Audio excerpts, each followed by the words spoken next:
નમસ્કાર વિદ્યાર્થી મિત્રો, આપણે અગાઉના વિડીયોમાં માહિતી સંચારની પ્રક્રિયા વિશે જોઈ ગયા. આજે આપણે જોઈશું માહિતી સંચારની પદ્ધતિ.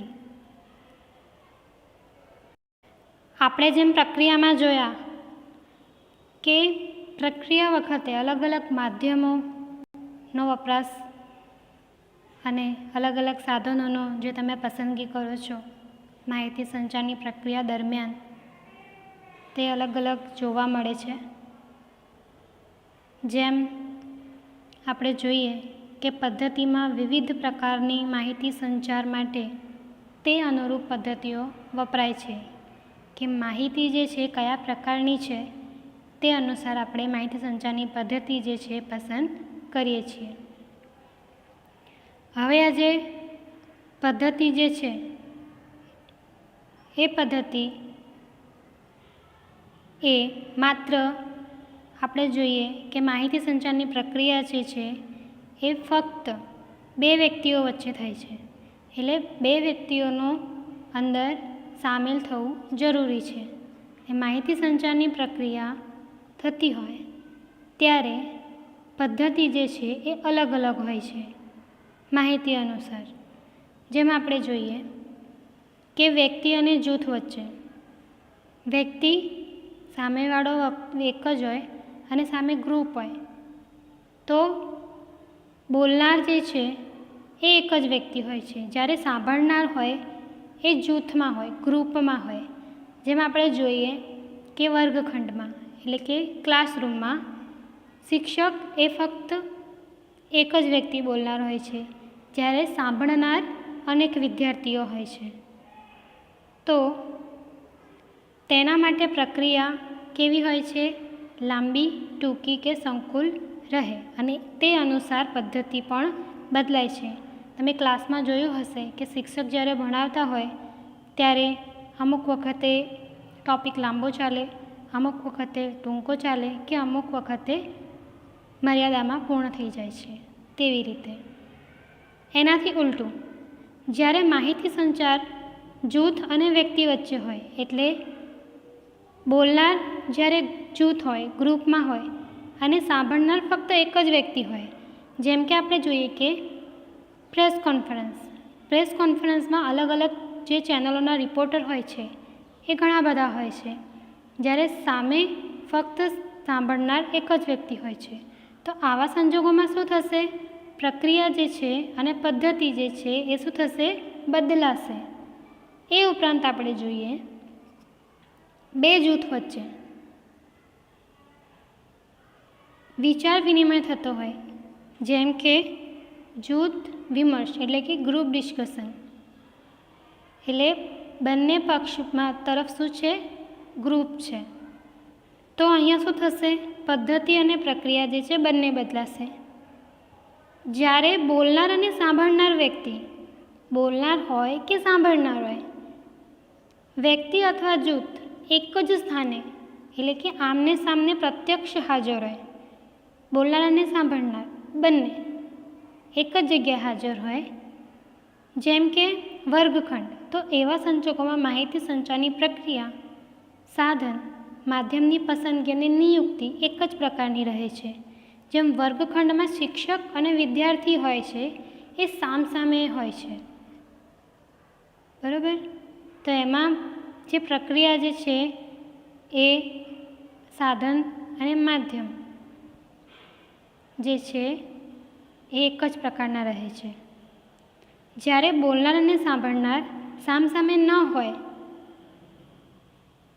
પણ કોઈ પ્રકાર માધ્યમ દ્વારા જોડાયેલ હોય, જેમ કે ટેલિફોન, તો માહિતી સંચારની પ્રક્રિયા શું થશે? બદલાઈ જશે.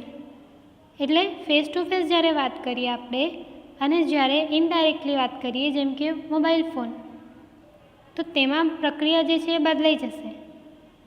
તમે પોતે અનુભવ કર્યો હશે કે તમે જ્યારે કોઈ પણ વ્યક્તિ સાથે સામસામે વાત કરો છો અને જ્યારે ફોન ઉપર વાત કરો છો, તો ફોન ઉપર વાત કરશો ત્યારે તમે વિચારીને બોલશો કે સામેવાળો વ્યક્તિ શું બોલી રહ્યો છે. જ્યારે ફેસ ટુ ફેસ હોય ત્યારે બોલતા એટલો વિચાર કરવો પડતો નથી. ટેલિકમ્યુનિકેશનની સાધન સામગ્રીનો ઉપયોગ કરી ટેલિકમ્યુનિકેશનના યોગ્ય માધ્યમ દ્વારા સ્થળના અંતરને નકારી સામસામે હોઈએ એ રીતે માહિતી પ્રસાર હવે આજના જમાનામાં શક્ય બન્યો છે. આજના જમાનામાં આપણે જોઈએ તો વિડીયો કોલિંગ દ્વારા માહિતી સંચારની પ્રક્રિયા ખૂબ જ સારી રીતે થાય છે. હવે આપણે માહિતી સંચારની અલગ અલગ પદ્ધતિ વિશે જોઈએ. એમાં જોઈએ મૌખિક એટલે કે ઓરલમાં શું હોય કે તમારે ફક્ત બોલવાનું હોય, પણ બોલતી વખતે ઘણી બધી બાબતોનું ધ્યાન રાખવું પડે છે. તમારે 1 માર્ક્સમાં પૂછાય મૌખિક માહિતી સંચારની પદ્ધતિ એટલે શું, તો આપણે જોઈએ માહિતીને અનુરૂપ જે બી માહિતી હોય છે તેને અનુરૂપ તેને લગતા ભાષા કે શબ્દોના ઉપયોગ દ્વારા બોલીને કરવામાં આવતી માહિતી સંચારની પદ્ધતિને મૌખિક માહિતી સંચારની પદ્ધતિ તરીકે ઓળખવામાં આવે છે. ખૂબ જ સરળ વ્યાખ્યા છે, તમને યાદ પણ રહેશે. એકવાર ફરીથી, માહિતીને અનુરૂપ ભાષા કે શબ્દોના ઉપયોગ દ્વારા બોલીને કરવામાં આવતી માહિતી સંચારની પદ્ધતિને મૌખિક માહિતી સંચારની પદ્ધતિ તરીકે ઓળખવામાં આવે છે. બોલતી વખતે આપણે એક તો ઉચ્ચારણની સ્પષ્ટતા અને સામેવાળો વ્યક્તિ વ્યવસ્થિત રીતે સાંભળી શકે તેના માટે અવાજ મોટો હોવો જરૂરી છે, કે સામેવાળા વ્યક્તિને ખ્યાલ આવે કે તમે શું કહી રહ્યા છો અને શું કહેવા માંગો છો. એટલે ઉચ્ચારણની ભાષા સ્પષ્ટ, ચોખ્ખી અને વ્યવસ્થિત હોવી જરૂરી છે. તેના ઉદાહરણ જોઈએ આપણે કે વાતચીત, વાર્તાલાપ, સંવાદ, ગોષ્ઠી એટલે કે જે નાના જૂથમાં જ્યારે ચર્ચા થતી હોય છે, ગ્રુપ ડિસ્કશન એક રીતનું, કે જેમાં ઓછા લોકોનો સમાવેશ થતો હોય અને તેવા સંજોગોમાં જ્યારે વાતચીત થતી હોય એને ગોષ્ઠી કહેવામાં આવે છે. ભાષણ તો ખ્યાલ જ હશે તમને, જૂથ ચર્ચા એટલે ગ્રુપ ડિસ્કશન. આ જે પદ્ધતિ જે છે તે મૌખિક માહિતી સંચારની પદ્ધતિમાં આવે છે. હવે આપણે જોઈએ લેખિત એટલે કે રિટન. માહિતીને ભાષા કે શબ્દોનો ઉપયોગ કરીને યોગ્ય લિપિમાં લખાણ દ્વારા મોકલવામાં આવે તેવી પદ્ધતિને લેખિત માહિતી સંચારની પદ્ધતિ તરીકે ઓળખવામાં આવે છે. યોગ્ય લિપિમાં આપણે જોઈએ તો લખતી વખતે અનેક ભાષાઓનો પણ ઉપયોગ થાય છે, જેમ કે ગુજરાતી ભાષા, હિન્દી ભાષા, ઇંગ્લિશ ભાષા, બરાબર. પછી જેની જે લેંગ્વેજ હોય તેમાં પણ પત્ર લખી શકે છે. તો લખીને જ્યારે આપણે સંદેશો મોકલીએ તો એને લેખિત માહિતી સંચાર કહેવાય. અહીંયા લખતી વખતે લખાણની શૈલી, તમે જે ભાષા લખો છો તે લખાણની ભાષા અને શબ્દોની યોગ્ય પસંદગી મહત્ત્વનો ભાગ ભજવે છે. તમે શબ્દોની જે પસંદગી કરો છો એ માહિતીને અનુરૂપ હોવું જોઈએ. હવે એમાં જોઈએ કઈ કઈ બાબતોનો સમાવેશ થાય છે.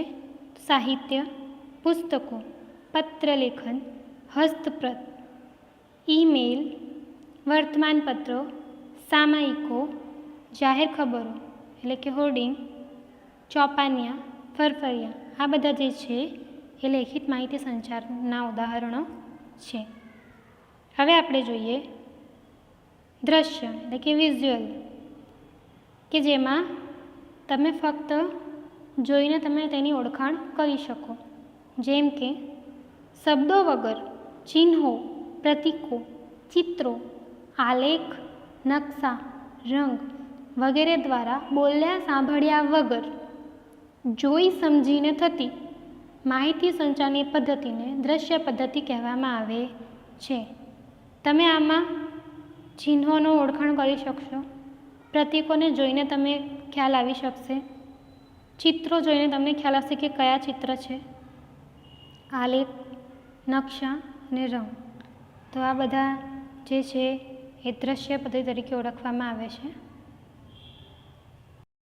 હવે આપણે જોઈએ શ્રાવ્ય એટલે કે ઓડિયો, જેમાં ફક્ત તમારે સાંભળવાનું હોય. ભાષા કે શબ્દના ઉપયોગ થતાં જુદા જુદા અવાજ દ્વારા બોલનાર અને સાંભળનાર સામસામે ન હોય તો પણ થતી માહિતી સંચારની પદ્ધતિ એટલે શ્રાવ્ય માહિતી સંચારની પદ્ધતિ, જેમાં તમે સામસામે વ્યક્તિ ના પણ હોય તો પણ માહિતી મેળવી શકાય છે. બરાબર. જેમ કે આપણે જોઈએ રેડિયોમાં તમે અવાજ સાંભળીને માહિતી મેળવી શકો છો. ટેલિફોન છે, સીડી છે, ટેપ રેકોર્ડર છે, આ બધા જે સાધનો જે છે એ શ્રાવ્ય એટલે કે ફક્ત તમે સાંભળી શકો છો અને માહિતી મેળવી શકો છો. હવે જોઈએ દ્રશ્ય શ્રાવ્ય, ઓડિયો અને વિઝ્યુઅલ એટલે તમે જોઈ પણ શકો છો અને સાંભળી પણ શકો છો. માહિતી સંચારની એવી પદ્ધતિ કે જેમાં જોવાનું અને સાંભળવાનું બંને સાથે થતું હોય. તમે જોઈ પણ શકો છો અને સાંભળી પણ શકો છો અને માહિતી મેળવી શકો છો. જેમ કે ચલચિત્રો, DVD, ટેલિવિઝન, ટીવી છે, તે કોમ્પ્યુટર જેવા માધ્યમો જે છે, ઉપકરણો જે છે, તેમાં જોવાનું અને સાંભળવાનું બંને સાથે સાથે થાય છે. તેથી તે દ્રશ્ય અને શ્રાવ્ય પદ્ધતિના ઉદાહરણો ગણવામાં આવે છે. હવે આપણે જોઈએ મૌન એટલે કે સાયલેન્સ. માહિતી સંચાર જે છે શબ્દો વગર પણ થાય છે, એટલે બોલ્યા વગર મૌન, જેમાં તમે મૌન રહીને માહિતી મોકલી શકો છો. માહિતી સંચારની આ એવી પદ્ધતિ છે જેમાં શબ્દોની ગેરહાજરી હોય છે, તેને મૌન તરીકે ઓળખવામાં આવે છે. વ્યાખ્યા છે આ એકવાર ફરીથી. માહિતી સંચારની એવી પદ્ધતિ કે જેમાં શબ્દોની ગેરહાજરી હોય તેને મૌન તરીકે ઓળખવામાં આવે છે. મૌન જે છે એ સહમતિ સૂચક હોય છે, તો ક્યારેક અસહમતિ પણ દર્શાવે છે. કેમ? કારણ કે તેમાં શબ્દોનો ઉપયોગ થતો નથી. તમે સામેવાળા વ્યક્તિને જેમ કે ઇશારાઓ કરીને જણાવી શકો છો, આંખોના એક્સપ્રેશન દ્વારા બતાવી શકો છો, મોઢાના હાવભાવ દ્વારા તમે બતાવી શકો છો. તેવી રીતે જેમ કે તમારે સામેવાળા વ્યક્તિને ગુસ્સો બતાવવો હોય તો તમે જેમ કે આંખો મોટી કાઢી શકો, બરાબર, મોઢું ફેરવી શકો. તો આવી રીતે તમે માહિતી પહોંચાડી કે તમે તેનાથી સામેવાળા પક્ષ તરફથી ગુસ્સા છો. બરાબર. તો આ થઈ મૌન તરીકે તમે માહિતી પહોંચાડી. પણ આમાં એક ખાસ કરીને અગત્યની બાબત છે કે મૌન માહિતીમાં તમારે બે પક્ષે સામસામે હોય તો તમારે માહિતી જે છે સામેવાળા વ્યક્તિને મળે. મૌન પાડીને સંવેદના પ્રગટ કરાય છે. તમે તમારી ભાવનાઓ બતાવી શકો છો, જેમ કે લાગણીનો, પ્રેમનો, ગુસ્સાનો, તેવી રીતે. શાબ્દિક અભિવ્યક્તિમાં બંને વપરાતી થોડી ક્ષણ માટેની ચૂપ કીધી ધ્યાન ખેંચનારી કે વસ્તુ પર ભાર મૂકવાનું સૂચન કરે છે. ચૂપ કીધી ધ્યાન એટલે વગર બોલે તમે સામેવાળા પક્ષનું ધ્યાન ખેંચી શકો છો. તે જેમ કે તમારે સામે વ્યક્તિને બોલ્યા વગર હા કહેવું હોય, તમે મોઢેથી હા અને નાનું રિએક્શન કરી શકો. તો આ પદ્ધતિઓ જોઈ આપણે, તેમાં લેખિત અને મૌખિક માહિતી સંચારની જે પદ્ધતિ જે છે એ વધારે પ્રચલિત છે. આ બે પદ્ધતિ, તેમાં વિચાર, વિભાવના, માહિતી, લાગણીના આદાન પ્રદાન ઉપરાંત વિધિવત માહિતી સંચાર જે છે એ આ પદ્ધતિ દ્વારા સરળ અને સફળ બને છે. તો આ હતા માહિતી સંચારની અલગ અલગ પદ્ધતિઓ વિશે જે આજે આપણે ભણ્યા.